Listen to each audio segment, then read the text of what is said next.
గణేశాయ నమః.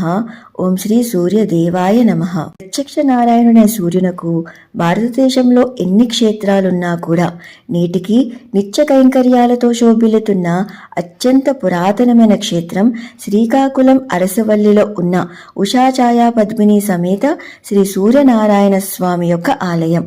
పద్మపురాణం ప్రకారం ఒకానొక సమయంలో సూర్యుని యొక్క తండ్రి అయిన కశ్యప మహర్షి చేత ప్రతిష్ఠించబడ్డ ఈ విగ్రహం కాలక్రమేణా ఎన్నో వేల సంవత్సరాలు కనుమరుగై ద్వాపరాంతంలో తిరిగి ఇంద్రుని చేత పునఃప్రతిష్ఠించబడి పూజలందుకుంటుంది.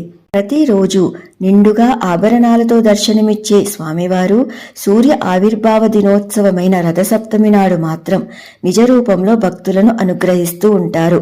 అరుణ ఘన శిలామూర్తిగా కొలువై ఉన్న ఈ సూర్యనారాయణ స్వామి 5 అడుగుల ఎత్తుతో అనూరుడు అను సారథి ఉన్న సప్తాశ్వాలు పూంచిన రథంపై ఉషాఛాయా పద్మిని అమ్మవారులతో కూడి ఆసీనులై మారుటుడు పింగళుడు అని పార్శ్వదేవతలతో 13 మంది దేవతాగణము సనక సనందన వాలకిల్యాది మహర్షులు కీర్తిస్తూ ఉండగా ముందు భాగంలో సూర్యకటారి అను ఖడ్గం కలిగి చతుర్భుజాల యందు శంఖ చక్రాలను 2 చేతులతో అభయముద్రను ధరించి తూర్పు ముఖంగా నిలబడ్డ భంగిమలో భక్తులకు దర్శనమిస్తుంటారు స్వామి. వైష్ణవ ఆలయాలన్నిట్లోనూ సహజంగా కనిపించే మకర తోరణం కాకుండా ఇక్కడ సూర్యనారాయణ స్వామికి శరభసాలువ తోరణం ఉండటం విశేషం.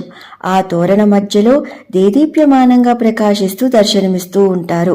ఆరోగ్య ప్రదాత అయిన ఈ సూర్య భగవాను యొక్క దర్శనం సమస్త క్లేశాలను తొలగించి జీవునకు హర్ష ఉల్లాసాలను కలగజేస్తుంది కాబట్టి ఈ క్షేత్రం హర్షవల్లిగా ప్రసిద్ధి చెంది కాలక్రమేణా అరసవల్లిగా మారింది.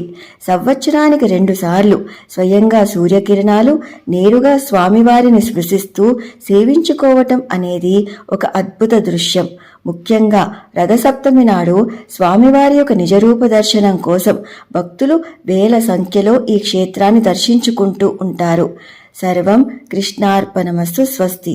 Please do like, share and subscribe. Krishna Sakhi.